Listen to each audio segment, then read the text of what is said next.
So when we call out Ya Ali, or when we call out Ya Sahib al-Zaman Adrikni, we are not going away from Allah subhanahu wa ta'ala, we are actually going towards Allah subhanahu wa ta'ala in Surah Fatiha, as taught in Surah Fatiha.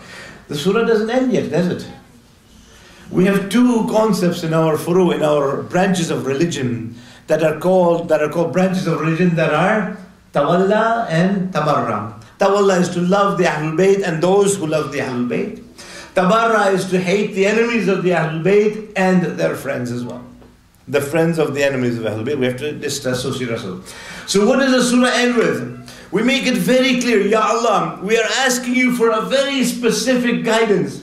A guidance that Allah Ta'ala is now okaying and authenticating in the surah. We are asking Allah to be on the path of those whom Allah has guided. غَيْرِ الْمَغْضُوبِ عَلَيْهِمْ وَلَا الضَّالِّينَ. Not the path of those upon whom Allah is angry, or the path of those who have gone astray. And I was reading Imam Muhammad ibn Ismail al-Bukhari's book called Sahih Bukhari. And I wanted to know, when does Allah get angry?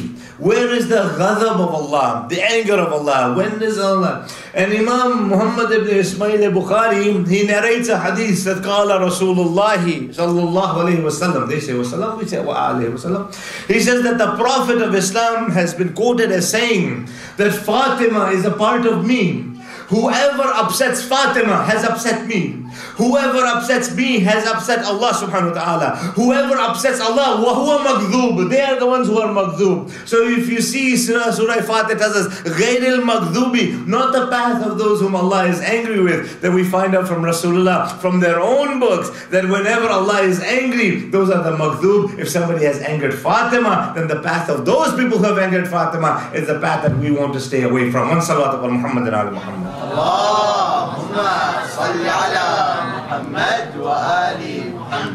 So we are asking Allah subhanahu wa ta'ala when we ask the Ahlul Bayt for help. And if you look at the history of Islam, there's countless examples. The Prophet himself called out, Ya Ali, help me. We see that each of the three khulafa, in their times of need, they didn't directly go and say, Ya Allah, please help me.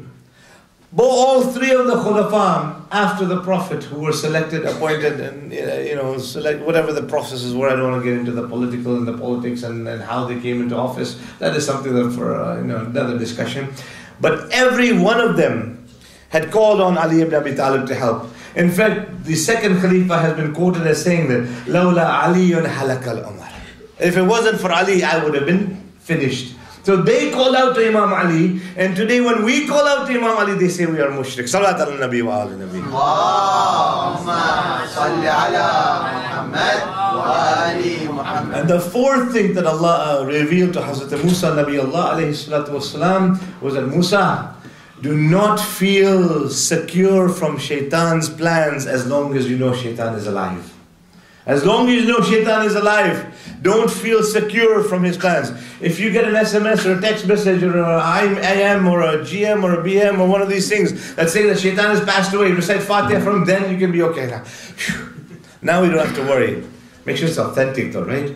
I get these emails, you can't drink pop because there's rat urine on the top. You can't have margarine because your margarine is one level below Tupperware and plastic. And then you can't do this and you can't do that. And people are, I've had people who are just locking their doors, staying in their rooms because the air that they might breathe outside in their family quarters might be contagious or poisonous. One salawat upon Muhammad and Ali Muhammad. Allahumma salli ala Muhammad wa ali. Just be careful when you decipher emails and text messages, okay? If somebody sends you an SMS that Shaitan is dead, Alhamdulillah Rabbil Alameen, but don't believe it yet. It'll be up to the Imam to do that, inshallah, okay? So, Allah tells Musa, until you get the yaqeen, the certainty that Shaitan is dead, don't feel secure from his plans, from his plan. And so just to summarize and put in a nutshell, some of the lessons that we learned from Karbala, we learned patience, how to do sabr, how to be patient in the midst of calamities, how to stand for the haqq, for the truth, regardless of the odds that are against us, regardless of what is in front of us, regardless of the enemy, the so-called strength of the enemy. When we have tawakkul on Allah subhanahu wa ta'ala, trust in Allah, when we have iman and our aqidah is correct, then that is the greatest superpower which can overcome any atomic power, any atomic weapons, any nuclear weapons. And that is why the world is afraid of those who follow the Ahlul Bayt, because they know we have got this weapon, the love of the Ahlul Bayt, the trust in Allah, which can defeat any army anywhere in the world. And if you don't want to believe me, see what happened in 2008 when a group of 500 people who had a yellow flag under the leadership of a Sayyid from the family of Rasulullah sallallahu alaihi wasallam took on and was victorious over the superpower of the Middle East, of the only nuclear power in the Middle East. The Zionist occupying entity was defeated by a group of people who believed in Ali and Waliullah, and they believed in the message of Labbaik Ya Hussein. Salawat al-Nabi wa al-Nabi.